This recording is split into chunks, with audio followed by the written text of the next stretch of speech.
नमस्कार दोस्तों, बासु क्लासेज में आप सभी का स्वागत है। आज के लेक्चर में हम लोग ट्रिग्नोमेट्रिक फंक्शन कब पॉजिटिव और निगेटिव होता है, ट्रिग्नोमेट्रिक फंक्शंस का डोमेन क्या है, रेंज क्या है, ये सब टॉपिक्स को आज देखेंगे। वीडियो शुरू करने से पहले आप सभी से रिक्वेस्ट है कि मेरे चैनल को सब्सक्राइब कर लीजिए, वीडियो को लाइक एंड शेयर कीजिए। चलिए शुरू करते हैं आज का टॉपिक, ट्रिग्नोमेट्रिक फंक्शंस। तो ट्रिग्नोमेट्रिक फंक्शंस कौन कौन से हैं? 6 ट्रिग्नोमेट्रिक फंक्शंस हमारे पास हैं। Namely sine x, cos x, tan x, उसके बाद ये तीनों तो आप लोगों को यहाँ दिख रहा है, फिर कॉट एक्स, सेक एक्स और कॉसेक एक्स। 6 ट्रिग्नोमेट्रिक फंक्शंस हम लोगों के पास है। ठीक है, यहाँ सपोज कीजिए, ये देखिए, सपोज कीजिए कि हमारे पास एक सर्कल है जिसका रेडियस है 1, ये 1 लिखा हुआ है 1, ठीक है, जिसका परपेंडिकुलर का लेंथ है b यूनिट और बेस का लेंथ है a यूनिट। सपोज करते हैं कि ये जो एंगल है ये x रेडियन है, x रेडियन है तो ये इसका ये जो आर्क का लेंथ होगा, पिछले लेक्चर में हम लोग देख चुके हैं कि अगर यूनिट सर्कल यूनिट रेडियस का रहेगा तो इसका आर्क का लेंथ जो एंगल है इन रेडियन वही हो जाता है। ठीक है, तो साइन एक्स बराबर यहाँ क्या हो जाएगा, b/1 cos x हो जाएगा, a/1 tan x हो जाएगा, b/1। वहीं अगर cot x आपको पूछा जाए तो cot x हो जाएगा 1/tan x, यानी कि a/b। वैसे ही cosec x क्या हो जाएगा 1/b, sec x हो जाएगा 1/a। ठीक है,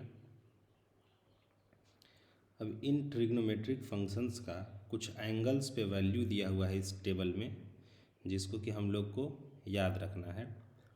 भविष्य में हर क्वेश्चन में ये सब वैल्यूज़ काम आएगा। ठीक है, अभी हम लोग देख लेते हैं कि साइन ऑफ ट्रिग्नोमेट्रिक फंक्शंस, किस क्वाड्रेंट में कौन सा फंक्शन पॉजिटिव होगा या निगेटिव होगा। साइन का देखिए, साइन फर्स्ट क्वाड्रेंट में पॉजिटिव होता है, सेकंड क्वाड्रेंट में भी पॉजिटिव होता है, थर्ड क्वाड्रेंट में साइन फंक्शन निगेटिव होता है, फोर्थ में भी निगेटिव। वैसे ही कॉस का देख लीजिए, फर्स्ट क्वाड्रेंट में पॉजिटिव है, दूसरे में निगेटिव है, तीसरे में निगेटिव है, फोर्थ क्वाड्रेंट में पॉजिटिव है। यहाँ टैन का दिया हुआ फर्स्ट क्वाड्रेंट में पॉजिटिव, सेकंड में निगेटिव, थर्ड क्वाड्रेंट में पॉजिटिव और फोर्थ क्वाड्रेंट में निगेटिव। ठीक है, हाँ, बाकी जो हमारा फंक्शंस 3 और है, कॉसेक एक्स, सेक एक्स और कॉट एक्स, तो उनका यही हिसाब है। जो साइन एक्स का हिसाब है वही कॉसेक एक्स का है, जो टैन एक्स का है वही कॉट एक्स का है। ठीक है, अब चलिए डोमेन और रेंज देख लेते हैं ट्रिग्नोमेट्रिक फंक्शंस का। यहाँ पे ट्रिग्नोमेट्रिक फंक्शंस का ग्राफ भी देखेंगे हम लोग। तो पहले साइन एक्स का देखते हैं, तो हम लोग देखते हैं कि 0 पे वैल्यू 0 रहता है, फिर π/2 पे ये वैल्यू हो जाता है मैक्सिमम 1 के इक्वल्स, और फिर सेकंड क्वाड्रेंट में π/2 से पाई तक वैल्यू घटते घटते पाई पे फिर 0, फिर सेकंड से जब थर्ड क्वाड्रेंट में जाता है, ये 3π/2 है, तो फिर -1 के पास पहुंच जाता है, और यही वैल्यू यही साइकिल चलते रहता है, साइक्लिक फंक्शन है। ठीक है, तो हम लोग देख सकते हैं कि डोमेन यानी कि कौन सा वैल्यू ले सकता है, तो हम लोग देख सकते हैं कि इधर से लेके एकदम उधर तक फंक्शन जाते ही जाएगा, कोई लिमिट नहीं है। यानी कि रियल नंबर का जो सेट है, सारा वैल्यूज़ सारे रियल नंबर्स डोमेन में होंगे, सेट ऑफ रियल नंबर इसका डोमेन हो जाएगा। रेंज हम लोग देख रहे हैं कि वैल्यू यहाँ से यहाँ तक ही आ रहा है, यानी कि -1 से 1 के बीच में ही वैल्यू लाई कर रहा है, तो रेंज क्या हो जाएगा, रेंज हो जाएगा एक सेट जिसमें -1 से 1 तक का सारा वैल्यू आ जाएगा। ठीक है, वैसे ही cos x का फंक्शन हम लोग देखते हैं। cos x का एकदम sin x जैसा ही है ग्राफ, बस π/2 जैसे यहाँ से शुरू हो रहा था sin x, cos x यहाँ से शुरू हो रहा। ठीक है, बाकी सब कुछ सिमिलर है, तो इसका डोमेन क्या हो जाएगा, सेट ऑफ रियल नंबर और रेंज भी इसका वही हो जाएगा जो साइन का है, यानी कि -1 से 1 के बीच का सारा वैल्यू इसका रेंज में आएगा। अभी tan x का ग्राफ जब हम लोग देखते हैं तो देखते हैं कि 0 पे तो 0 है, लेकिन π/2 पे ये वैल्यू इनफाइनाइट चला जाता है। π/2 के लेफ्ट में इनफाइनाइट है और π/2 के राइट में यहाँ देखिए माइनस ऑफ इनफाइनाइट है। फिर ये वैल्यू पाई पे 0 हो जाता है, बाकी फिर यही वैल्यू रिपीट होते जाता है, साइकिल चलते रहता है। तो यहाँ पे हम लोग देख रहे हैं कि π/2 पे जो फंक्शन ये tan x डिफाइंड ही नहीं है, लेफ्ट में प्लस इनफाइनाइट वैल्यू जा रहा है और π/2 के राइट में माइनस ऑफ इनफाइनाइट वैल्यू जा रहा है, यानी कि डोमेन में इसका π/2 का जितना भी ऑड मल्टीपल है, यानी कि जैसे π/2 है, यहाँ पे 3π/2 है, फिर आ जाएगा 5π/2, इन सब वैल्यूज़ पे फंक्शन डिफाइंड ही नहीं है। तो फंक्शन का डोमेन में सारे रियल नंबर होंगे लेकिन 2n+1 π/2 नहीं होगा, ठीक है।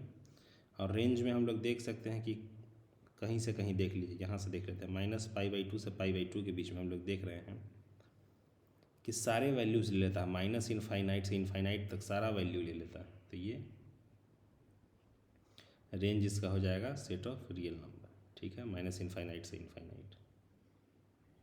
cot x का हम लोग जब ग्राफ देखते हैं तो इसमें हम लोग देखते हैं कि ये जो फंक्शन है 0 पे डिफाइंड नहीं है। 0 के राइट में वैल्यू प्लस ऑफ इनफाइनाइट है, 0 के लेफ्ट में वैल्यू माइनस ऑफ इनफाइनाइट। वैसे ही ये फंक्शन पाई पे भी डिफाइंड नहीं है, 2π पे भी डिफाइंड नहीं है, यानी कि n π वैल्यू पे ये फंक्शन डिफाइंड नहीं है, ठीक है। तो रियल नंबर -n π हो जाएगा इसका डोमेन। और रेंज हम लोग यहीं पे देख लीजिए, 0 से पाई के बीच में हम लोग देख रहे हैं कि माइनस इनफाइनाइट से वैल्यू 0 से लेके प्लस इनफाइनाइट तक जा रहा है, यानी कि सेट ऑफ रियल नंबर इसका रेंज हो जाएगा। सेक ऑफ एक्स का देख लीजिए, 1/cos x होता है फॉर्मूला। तो जब cos ऑफ x 0 होगा तब ये फंक्शन डिफाइंड नहीं रहेगा। cos ऑफ x 0 होता है 2n+1 π/2 पे, तो डोमेन में क्या हो जाएगा r-2n+1 π/2। और रेंज में हम लोग देखते हैं कि 1 से नीचे वैल्यू नहीं जा, चूँकि देखिए cos का वैल्यू -1 से 1 के बीच में रहता है, तो 1/-1 से 1 का वैल्यू वो हमेशा -1 से छोटा होगा या 1 से बड़ा होगा। तो रेंज जो होगा r-1 से 1, यानी कि सेट ऑफ रियल नंबर में से -1 से 1 के बीच में जो सारा वैल्यू है उसको हटा देने पे जो मिलता है वही रेंज है। यानी कि सेक ऑफ एक्स का वैल्यू कभी भी -1 से 1 के बीच में नहीं होगा, बाकी सारा वैल्यू होगा।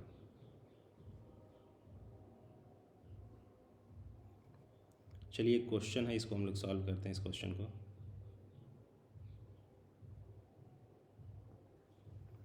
cos x का वैल्यू दिया हुआ है और कह रहा है कि x lies in third quadrant. ये फर्स्ट होता है, ये सेकंड क्वाड्रेंट होता है, ये थर्ड, ठीक है। Find values of other 5 trigonometric functions. पहले sin x निकालते हैं। sin x का क्या हो जाएगा 1 - cos square x, sin square x बराबर हो जाएगा 1 - cos स्क्वायर x। इसको निकालते हैं तो 1 - cos स्क्वायर x, इसका स्क्वायर करेंगे 3/5 का -3/5 का, तो 9/25, ये आ जाता है 16/25। साइन स्क्वायर x आ गया 16/25, तो sin x कितना हो जाएगा। अभी देखिए क्या बोला जा रहा है कि x लाई करता है थर्ड क्वाड्रेंट में। थर्ड क्वाड्रेंट में अभी हम लोगों ने ऊपर में देखा कि थर्ड क्वाड्रेंट में साइन का वैल्यू निगेटिव होता है। तो इसका स्क्वायर रूट करेंगे 16/25 का, तो 4/25। अब प्लस माइनस क्या होगा ये डिसाइड करने के लिए हम लोग को ऊपर में दिया हुआ है कि थर्ड क्वाड्रेंट में है x, तो माइनस हो जाएगा साइन x हो जाएगा -4/25। वैसे ही tan x निकाल लेते हैं, तो tan x क्या हो जाएगा sin x/cos x। sin x -4/25, cos x -4/5 है, ये -3/5 हो गया cos x। तो tan ऑफ x हो गया 4/3। cot ऑफ x क्या हो जाएगा 1/tan x, यानी कि 3/4। वैसे ही sec ऑफ x क्या हो जाएगा 1/cos x। cos x क्या है -3/5, तो -5/3 हो जाएगा sec x। cosec x क्या हो जाएगा 1/sin x। sin x क्या है यहाँ -4/5, तो -5/4 हो जाएगा cosec x। इस तरह से इस क्वेश्चन का हो गया सॉल्यूशन। नेक्स्ट क्वेश्चन हम लोग नेक्स्ट एग्जांपल देखते हैं। दोनों ही एग्जांपल्स एनसीईआरटी के हैं, ठीक है। Find the value of sine 31 pi upon 3। अभी देखिए 31 पाई अपॉन 3 को हम लोग लिख सकते हैं कि 10 पाई जोड़ पाई बाई 3, ठीक है। अभी यहाँ पे थोड़ा सा समझिएगा कि मान लेते हैं कि ये एंगल तो ज़ीरो होगा। जब इसको हम यहाँ से यहाँ तक घुमा देते हैं तो ये एंगल कितना हो जाता है 2 पाई। अगर फिर इसको हम एक बार ऐसे घुमा दें तो ये एंगल हो जाएगा 4 पाई। फिर घुमा दें तो 6 पाई, अगर फिर घुमा दें तो 8 पाई, और फिर घुमा दें तो 10 पाई। यानी कि 10 पाई जो वैल्यू है ज़ीरो ही के बराबर, साइन ज़ीरो और साइन 10 पाई का वैल्यू बराबर ही होगा। उसके बाद हमको जाना है पाई बाई 3, यानी कि दरअसल sine 10 pi plus pi by 3 जो है साइन पाई बाई 3 ही आएगा, ठीक है। तो साइन पाई बाई 3 का हम लोग जानते हैं वैल्यू क्या होता है, √3/2। आज का लेक्चर यहीं पे ख़त्म करते हैं। चलिए दोस्तों, नेक्स्ट लेक्चर में मिलते हैं, वहाँ पे हम लोग एक्सरसाइज 3.2 का सॉल्यूशन देखेंगे। आप लोगों से पुनः रिक्वेस्ट है कि चैनल को सब्सक्राइब कर दीजिए, वीडियो को लाइक एंड शेयर कीजिए। Thank you.